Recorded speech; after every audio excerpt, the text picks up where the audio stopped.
Morning students. अपना chapter number 5 वंशागति एवं और विविधता के सिद्धांत, जिसमें मैंने टॉपिक करा दिया था तुम्हें आनुवांशिकता की डेफिनेशन, विभिन्नता, आनुवांशिकी, मेंडल का जीवन परिचय, और उसके बाद में करा दिया था विपर्यासी लक्षण जो अध्ययन किए थे मेंडल ने 7 जोड़ी। उसके बाद में एक संकर संकरण और 30 संकर संकरण। ठीक है, अब इसमें देखो मेंडल के जो वंशागति के नियम, मेंडल के वंशागति के नियम कौन कौन से हैं? एक तो प्रभाविता का नियम, एक था बीज संयोजन का नियम, बीज संयोजन का नियम, और एक था स्वतंत्र अपव्यूहन का नियम, या इसको बोलते हैं युग्मकों की शुद्धता का नियम।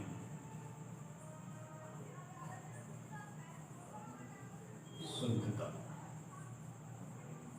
का नियम। ठीक है, देखो प्रभावता का मतलब क्या है कि जब एक जोड़ी विपर्यासी लक्षण होते हैं उनमें क्रॉस कराया जाता है, संकरण कराया जाता है, तो एपल पीढ़ी प्राप्त होती है।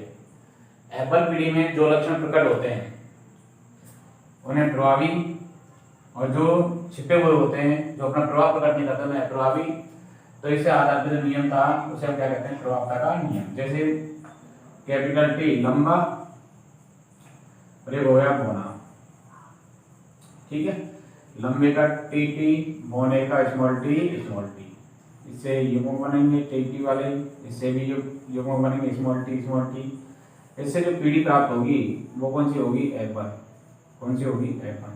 तो F1 पीढ़ी में जो लक्षण प्रकट होंगे, क्योंकि ये लक्षण जैसे हो जाएगा शुद्ध तो होगा नहीं, तो अशुद्ध हो जाएगा।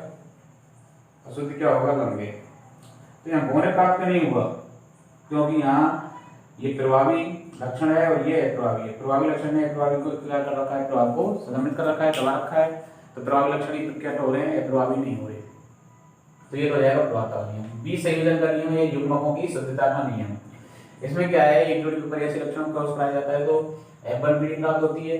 F1 पीढ़ी के अंदर युग्मक एक दूसरे से क्या नहीं होते? संदूषित नहीं होते, मतलब मिक्स नहीं होते। कैपिटल टी अपना अलग युग्मक शुद्ध रहेगा, स्मॉल टी वाला अलग रहेगा, मतलब मिक्स नहीं होते दोनों। तो यूँ कह सकते हैं जो युग्मक हैं वो संदूषित, मतलब साथ साथ रहते हुए एक दूसरे से संदूषित नहीं होते हैं, और प्रत्येक युग्मक अपने आप में क्या होता है? शुद्ध होता है। तो उसे हम कहते हैं युग्मकों की शुद्धता का नियम या बीज संयोजन का नियम। एक है स्वतंत्र अपव्यूहन का नियम। यह द्विसंकर संकरण, त्रिसंकर संकरण पर आधारित है। दो जोड़ी विपर्यासी लक्षणों के मध्य क्रॉस कराएंगे तो F1 पीढ़ी प्राप्त होगी। अब F1 पीढ़ी में जो युग्मक है वो साथ साथ रहते हैं, तो एक लक्षण की वंशागति का दूसरे लक्षण की वंशागति पर कोई प्रभाव नहीं पड़ता। जैसे एक लक्षण है उसकी वंशागति का दूसरे जो लक्षण है उसकी वंशागति पर कोई प्रभाव नहीं पड़ता है। ठीक है ना? तो एक लक्षण की वंशागति का प्रभाव दूसरे लक्षण की वंशागति पर नहीं पड़ता है। तो इसमें क्या होगा? एक लक्षण की वंशागति का दूसरे पर प्रभाव नहीं पड़ेगा, तो प्रत्येक युग्मक अपने आप में कैसे होते हैं? स्वतंत्र होते हैं, वो किसी के साथ भी जोड़ा बना सकते हैं। तो यह हो जाएगा स्वतंत्र अपव्यूहन का नियम। क्योंकि देखो द्विसंकर संकरण कराया था, उसमें जीन प्रादुर्भाव अनुपात आ रहा था 1:2:4:1:4:1:1:2:1:1 आ रहा था। ठीक है, अगला टॉपिक देखो बैक क्रॉस और टेस्ट क्रॉस। बैक क्रॉस और एक पढ़ेंगे हम टेस्ट क्रॉस। बैक प्रतीक संकरण, इसको परीक्षार्थी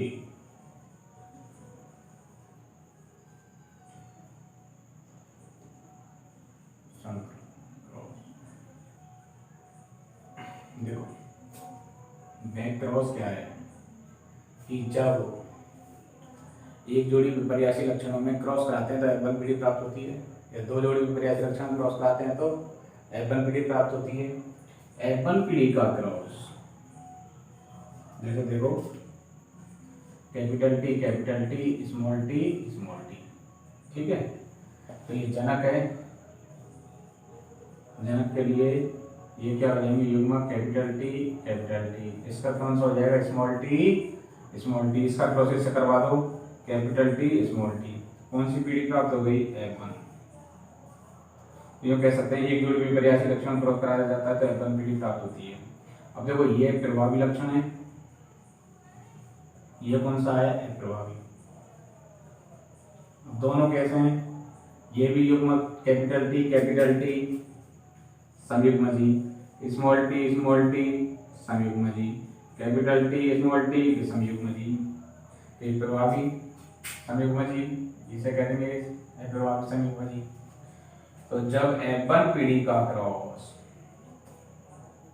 भाई जनक से संतति प्राप्त हो गई, उस F1 पीढ़ी का क्रॉस जो प्रभावी है संयुग्मजी, प्रभावी से या संयुग्मजी अप्रभावी से कराया जाता है तो उसे हम क्या कहते हैं बैक क्रॉस कहते हैं। तो दोबारा सुनो, F1 पीढ़ी का संकरण संयुग्मजी प्रभावी या संयुग्मजी अप्रभावी से कराया जाता है तो उसे हम क्या कहते हैं बैक क्रॉस कहते हैं। क्या कहते हैं बैक क्रॉस या प्रतीप संकरण कहते हैं। बैक क्रॉस करा के देखो दोनों से, जैसे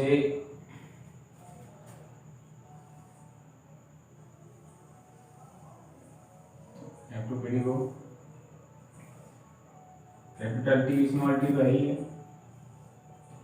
दूसरा इससे कराएं तो कैपिटल टी इसका क्रॉस इससे करा दिया मेल और ये फीमेल, तो कैपिटल टी इसका इससे कराया कैपिटल टी इसका इससे कराया कैपिटल टी स्मॉल टी इसके इससे कराया स्मॉल टी।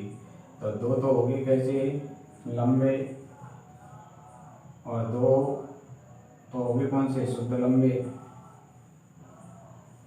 और दो अशुद्ध बौने, ठीक है। दो है तो एक अनुपात एक।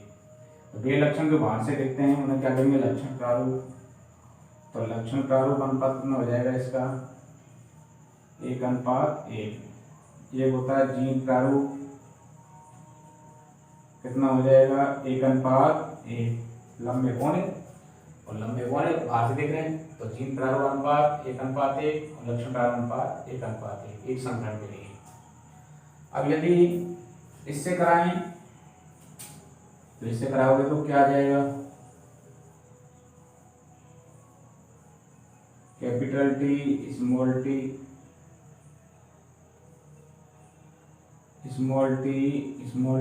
इसका क्रॉस जैसे capital T small T small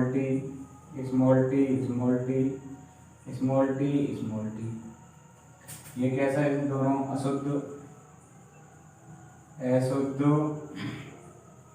लंबे दो शुद्ध बौने दो। शुद्ध बौने भी दो है क्योंकि ये लंबे के लिए था और ये कौन सा है बौना। तो ये भी 1:1। तो ये कह सकते हैं लक्षण प्रारूप अनुपात लंबे, ये अशुद्ध लंबे थे, क्या है ये अशुद्ध लंबे। तो लक्षण प्रारूप अनुपात हो गई, जीन प्रारूप अनुपात हो गए 1:1 और इसमें हो जाएगा लक्षण प्रारूप अनुपात 1:1 और जीन प्रारूप हो जाएगा 1:1। ठीक है। तो देखो बैक क्रॉस कैसे करेंगे, जब एक जोड़ी विपर्यासी या दो जोड़ी विपर्यासी लक्षणों में क्रॉस कराया जाता है तो F1 पीढ़ी प्राप्त होती है। F1 पीढ़ी का क्रॉस संयुग्मजी प्रभावी या संयुग्मजी अप्रभावी से कराया जाता है तो उसे हम बैक क्रॉस कहते हैं। ठीक है। F2 पीढ़ी में जब संयुग्मजी प्रभावी से कराते हैं तो लक्षण प्रारूप अनुपात नहीं होता है, जीन प्रारूप अनुपात 1:1 होता है। जबकि संयुग्मजी एक्रोवामी से कराते हैं तो लक्षण प्रारूप अनुपात 1:1 और जीन प्रारूप अनुपात भी 1:1 होता है। ठीक है। और द्विसंकर संकरण के लिए करेंगे तो उसका जाएगा 1:1:1:1। उसका कैसे आता है देखो भाई, F1 पीडी द्विसंकरण में आ रही थी capital R small R capital Y small Y, तो इसके युग्मक बनाना था। एक तो आर वाई वाला हो गया, एक इसका कैपिटल आर स्मॉल वाई, एक small R capital Y small R small Y. अब इसका किससे करा लो, टेस्ट क्रॉस करा लो, तो स्मॉल टी आ रहा है तो स्मॉल आर स्मॉल वाई आ जाएगा। इसका इससे कराओ capital R small R capital Y small Y, ये आएगा। और इसका कराओगे तो इस capital R small Y small Y, इसका small R capital Y small Y, small R small Y small Y, क्या हो जाएंगे तो 1:1:1। ये कैसा हो जाएगा, अशुद्ध घोल व अशुद्ध पीला 1। ये हो जाएगा अशुद्ध घोल एवं शुद्ध कैसा हो जाएगा हरा। ये हो जाएगा शुद्ध झुर्रीदार एवं अशुद्ध पीला, शुद्ध झुर्रीदार एवं शुद्ध कैसा हो जाएगा पीला हरा। ठीक है, तो इस तरह से ये हो जाएंगे। टेस्ट क्रॉस क्या है, टेस्ट क्रॉस बैक क्रॉस में आ गया, ये पर पीढ़ी मतलब इनके संतति हुई, संतति का इससे जैसे ऐसे मान के चलो किसी की उम्र 40 वर्ष है और अब वो जनक की तरह हो गया और वो किसी भी मतलब एक फर्स्ट जनरेशन के हिसाब से उससे शादी कर रहा है, तो उसका मतलब है कि उसकी संतति उत्पन्न हो गई इतनी उम्र के हिसाब से, तो संतति उत्पन्न हो गई। अब इसका F1 पीढ़ी का क्रॉस इससे करा रहे हैं, दोनों से कराएं तो बैक हो जाएगा और F प्रभावी से कराएं तो टेस्ट हो जाएगा। तो जब एक जोड़ी विपर्यासी लक्षणों में क्रॉस कराया जाता है तो F1 पीढ़ी प्राप्त होती है। F1 पीढ़ी का क्रॉस संयुग्मजी F प्रभावी से कराया जाता है, संयुग्मजी F प्रभावी से कराया जाता है, तो उसे हम क्या कहते हैं, टेस्ट क्रॉस या परीक्षार्थी संकरण कहते हैं। क्यों, प्रभावी से कराएंगे तो प्रभावी तो अपना लक्षण प्रकट करेगा, लेकिन F प्रभावी से तो इसलिए कराते हैं क्योंकि टेस्ट करना है, परीक्षण करना है। तो F1 पीढ़ी का क्रॉस किससे कराया जाता है, इससे। तो यूँ कह सकते हैं टेस्ट क्रॉस बैक क्रॉस हो सकता है, लेकिन बैक टेस्ट नहीं हो सकता, क्योंकि बैक में दोनों से होता है और टेस्ट में एक से होता है। तो यूँ कह सकते हैं बैक क्रॉस टेस्ट क्रॉस नहीं हो सकता है, लेकिन टेस्ट क्रॉस बैक क्रॉस हो सकता है। ठीक है, तो ये तुम्हारे बैक क्रॉस और टेस्ट क्रॉस। एक बार दोबारा देख लें, F1 पीढ़ी का संकरण समयुग्मजी प्रभावी या समयुग्मजी अप्रभावी से कराया जाता है, तो उसे हम बैक क्रॉस कहते हैं। बैक क्रॉस में कराते समय जब संयुग्मजी प्रभावी से कराया जाता है तो उसमें लक्षण प्रारूप अनुपात नहीं होता है, जीन प्रारूप अनुपात एक संकर संकरण के लिए 1:1 होता है, जबकि द्विसंकर संकरण के लिए 1:1:1 होता है।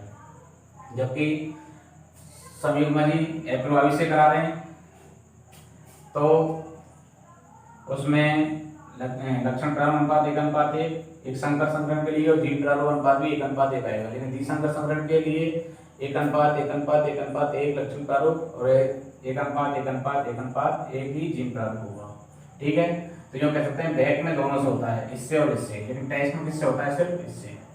टेस्ट की परिभाषा समझ आ गई। जब F1 पीढ़ी का क्रॉस संयुग्मजी अप्रभावी से कराया जाता है तो उसे हम क्या कहते हैं, टेस्ट क्रॉस कहते हैं। टेस्ट क्रॉस में जीन प्रारूप और लक्षण प्रारूप अनुपात दोनों ही क्या होते हैं, समान होते हैं। ठीक है, और एक संकर संकरण के लिए 1:1 होते हैं और द्विसंकर संकरण के लिए 1:1:1 होता है। ठीक है, तो ये तुम्हारे बैक क्रॉस और टेस्ट क्रॉस। ठीक है, बैक क्रॉस और टेस्ट क्रॉस।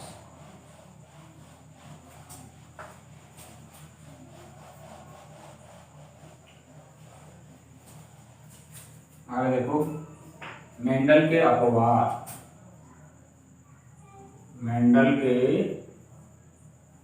अपवाद, जो मेंडल के नियमों का पालन नहीं करते हैं वो मेंडल के क्या हैं, अपवाद है। जैसे एक तो भाई अपूर्ण प्रभावता,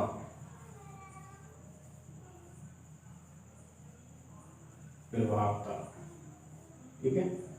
एक हो जाता है सह प्रभावता, इनकम्प्लीट डोमिनेंस, कोडोमिनेंस और इनकम्प्लीट डोमिनेंस।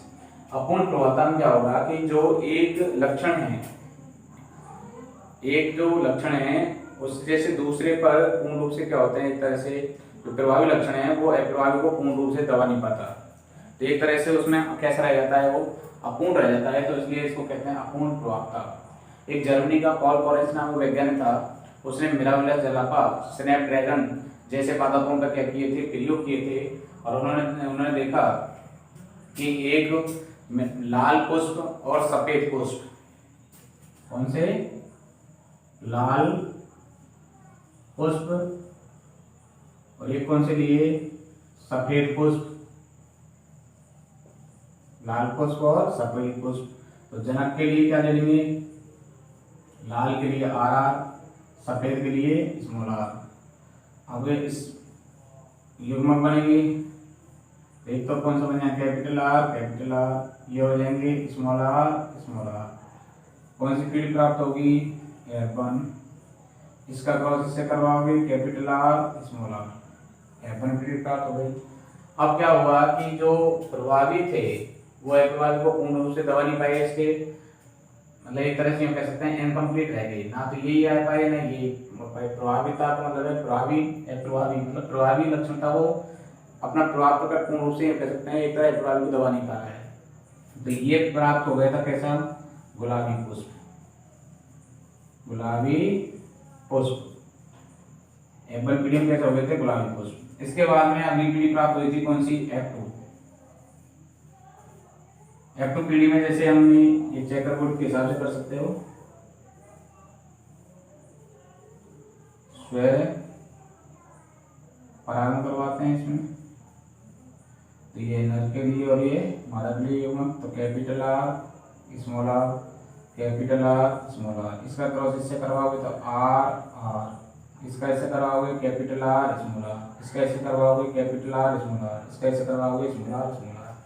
ये दोनों कैसे हैं, लाल पुष्प, कैसे हैं, लाल। ये कैसा है, गुलाबी, ये कैसा है, सफेद, लाल गुलाबी सफेद। अब देखो यहाँ पर वे लक्षण जो बाहर से दिखाई देते हैं, बाहर से कैसा दिख रहा है, लाल दिख रहा है, तो उसे क्या कहेंगे, लक्षण प्रारूप, क्या कहेंगे, लक्षण प्रारूप। तो लाल अलग दिख रहा है, गुलाबी अलग दिख रहे हैं और सफेद अलग दिख रहे हैं। जीन प्रारूप, जीन की वजह से ये लाल सफेद हो, ये तो अपूर्ण प्रभावता में लक्षण प्रारूप और जीन प्रारूप अनुपात दोनों 1:2:1 होते हैं, दोनों समान होते हैं। जबकि हम वैसे संकरण कराया था, एक संकर संकरण उसमें देखा होगा लक्षण प्रारूप अनुपात आया था 3:1 और जीन प्रारूप अनुपात आया था 1:2:1। तो इसका मतलब है कह सकते हैं कि मेंडल के नियम का पालन नहीं हो रहा, क्यों, लक्षण प्रारूप यहाँ पर 1:2:1 आ रहा है, आना कितना चाहिए था, 3:1। तो इसलिए मेंडल का क्या है, ये अपवाद, क्या है, अपवाद। और सहज प्रभावता का मतलब क्या है कि जब प्रभावी लक्षण, भाई प्रभावी प्रभावता नियम तो क्या कहता है, प्रभावी लक्षण प्रकट होता है, प्रभावी नहीं होता। सहज प्रभावता में क्या होगा, दोनों के समान समान लक्षण प्रकट हो जाएंगे, तो उसे हम क्या कहेंगे, सहज प्रभावता। तो इसमें क्या होगा, दोनों के लक्षण क्या होते हैं, समान समान प्रकट हो जाते हैं, उसे हम क्या कहेंगे, सहज प्रभावता। और इसमें एक लक्षण है वो दूसरे लक्षण को पूर्ण रूप से क्या करता है, दबा नहीं पाता है, उसे हम क्या कहते हैं, अपूर्ण प्रभावता, ठीक है, इनकम्प्लीट हो जाता है। ठीक है, यहाँ तक समझ में आ रहा होगा, लिख लो इसको।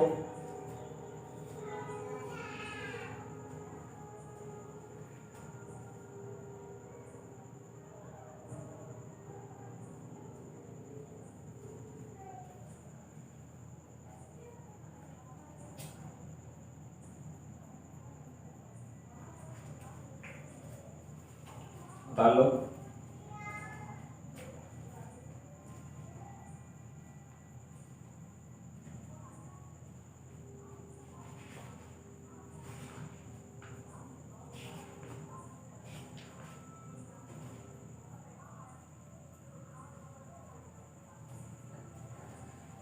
इसकी यूं भी कह सकते हैं पूर्णवाचकता की, जब कोई प्रभावी गुण दूसरे के गुण को पूर्ण रूप से दबा नहीं पाता है तो उसे क्या कहते हैं, अपूर्ण प्रभावता। ठीक है, नेक्स्ट है सह प्रभावता। ये भी अपवाद में ही है। सह प्रभाविता,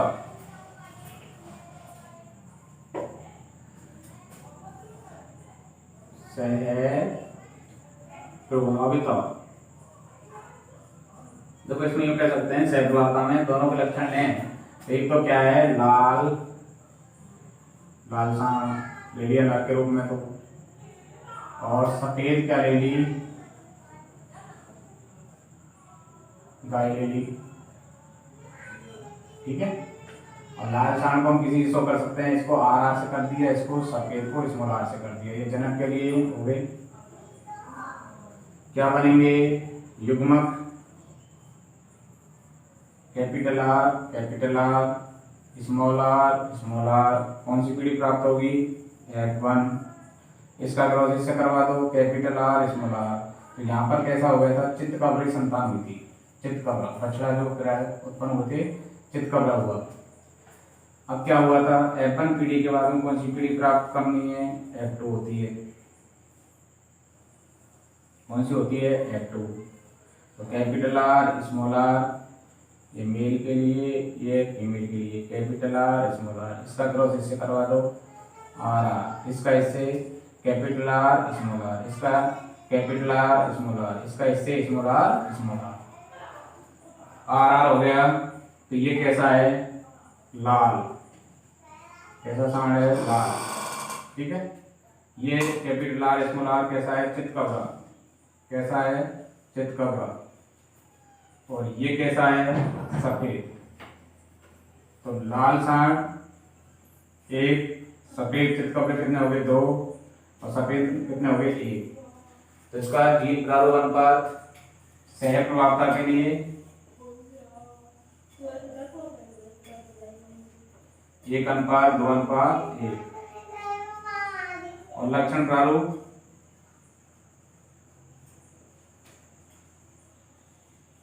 1:2:1।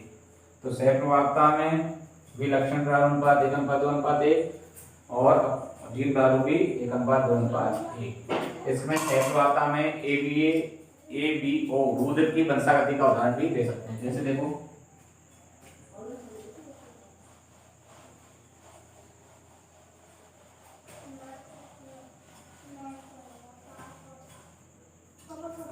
कोई जनक है, उसका एक एलील है, जैसे IA ए वाला है। दूसरा कोई जनक है, जनक B, इसका रक्त समूह जैसे इसका A है, इसका मान लेते हैं इसका B है। अब इसका ये है तो इसके युग्मक हो गए IA, इसके IB, I0, इसका क्रॉस से करवाओगे IA, IB। तो इसमें देखो IA और IB दोनों क्या हो गए, दोनों के जनकों क्या हैं, तो दोनों में सह प्रभावता देखने को मिलेगी। A और B वाले रक्त समूह हो गए। इसका क्रॉस इससे करके देखें, IA, I0 0 है तो इसका भी ये हो गया। इनमें दोनों में सह प्रभावता हुई, इसकी और इसकी दोनों समान। इसमें भी दोनों के समान आ रहे हैं, IB, ये और भी दोनों। इसमें ये IA, I0, इसमें A, इसका मतलब दोनों का समान प्रभाव प्रकट हो रहे हैं, तो इसके इसको कह देते हैं सह प्रभावता। ठीक है, तो ये मेंडल के क्या हैं, अपवाद हैं। तो यहाँ तक ये समझ में आया होगा। और भी कई और भी ले सकते हैं, जैसे एक जनक के लिए हो गया क्या IA और एक का कौन सा है BA युग्मक, तो इसका क्या बन जाएगा, A और B दोनों में सह प्रभावता देखने को मिली कि नहीं मिली। तो ये कह सकते हैं सह प्रभावता का उदाहरण है ABO रुधिर की वर्षागति का उदाहरण भी ले सकते हैं। ठीक है ना, क्योंकि ABO रुधिर जो है वर्षागति में इसमें जीनोटाइप है ना, रक्त के कितने होते हैं, 6। ये तो होता है A का, ये रक्त समूह होता है, B होता है, एक A B और एक O। तो A के जीनोटाइप तो हमें पता ही है, IA एवं IA I0 होता है, B का IB एवं IB I0 होता है, ए का बी का IA IB होता है और O का होता है I0 I0। तो ये कितने हो गए, दो इसके 4 5 और 1 6 हो गए कि नहीं हो गए, एक और एक। तो जीन का कितने होते रखते 6 होते हैं जीन होते। तो हम इन सैकड़ों उदाहरण दे सकते हैं, एक विरुद्ध की वंशागति और एक चित्त कवरे का बचेगा। और अपूर्ण प्रार्थना में मेरा भी जलापा स्नैपड्रैगन, ठीक है, इस तरह के एग्जाम्पल दे सकते हैं। तो ये तुम्हारे मेंटल के अपवाद हो गए। आज टेस्टिकस हो गया, एक संकर संकरण द्विसंकर संकरण हो गया, मेंडल के जो अध्ययन किए थे सारे क्रियाशील लक्षण वो हो गए, मेंडल का जीवन परिचय हो गया, आनुवंशिक विभिन्नता और आनुवंशिकता की परिभाषा हो गई। ठीक है, तो आज यहीं पे खत्म करते हैं, इससे आगे की नेक्स्ट क्लास देखेंगे, उसमें आगे अगला टॉपिक। ठीक है, थैंक यू।